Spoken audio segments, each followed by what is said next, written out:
Ladies and gentlemen, coming up this week on the Pro Wrestling Report, the world's most watched professional wrestling news program, Meathead will talk about the Royal Rumble this past Sunday, presented from WWE. Wrestling Society X has debuted, and there is a lot to talk about in regards to that organization. Lots of TNA news, our top fives, news and views, and fan of the week. All of that coming up just in a moment, right here on the Pro Wrestling Report. Doom, doom, doom, doom, doom, doom, doom, doom. I'm sorry, I get excited.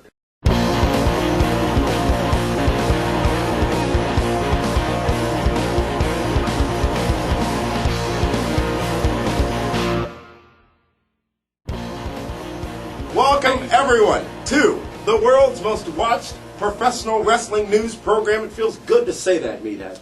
It feels great to say that. You know, we're in Studio B this week. Studio B. I feel like going.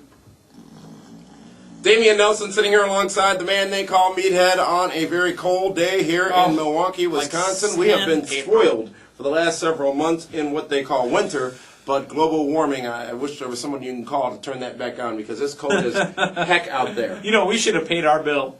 Cold out there, but hot in here. Let's go right into our top story for this week, which is a review of 2007's WWE Royal Rumble.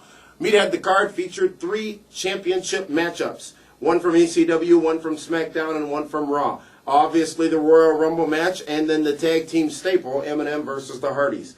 Let's talk about the championship matches first, and then we'll talk about the Royal Rumble, which had a unique ending, I think, and we'll talk much more about that in a minute. To get it out of the way, let's talk about the ECW championship match. Thank you. Let's just get it out of the way. Going up against Brock Lesnar in their main event. I got it right this time. That match, quite frankly, disgustingly bad as far as the ending goes. The match itself wasn't horrible. Pretty good skills being exhibited by Test and Bobby Lashley. Who? Test. And Bobby Lashley.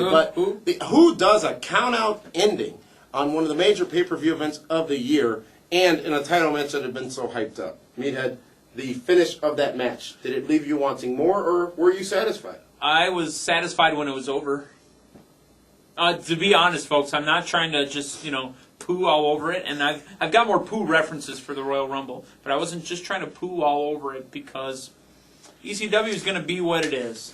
Vince, when he came out this previous ECW, the first time ever, Vince McMahon's in it, whatever.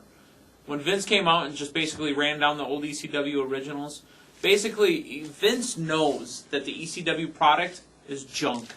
It's crap. It's crap. It's like peanuts in my stool. The match itself, it was a slow start to the match. The crowd was generally uninterested in the match. Many would say because of their unfamiliarity with the ECW product, as most people who watch Raw and SmackDown don't watch ECW, which is evident by the numbers.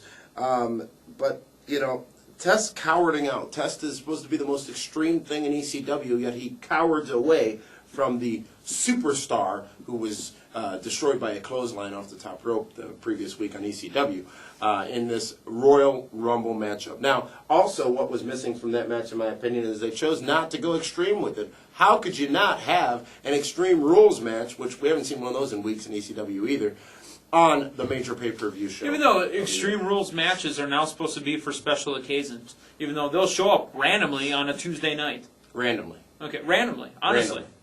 Randomly. And why does Test keep getting into these matches? I mean, they were in Mobile, Alabama. That's just a couple weeks ago. Been there a couple of times. Lots of casinos. Why wouldn't you have, even though he's supposed to be a heel, Sparkplug in the main event? He's from Mobile, Alabama.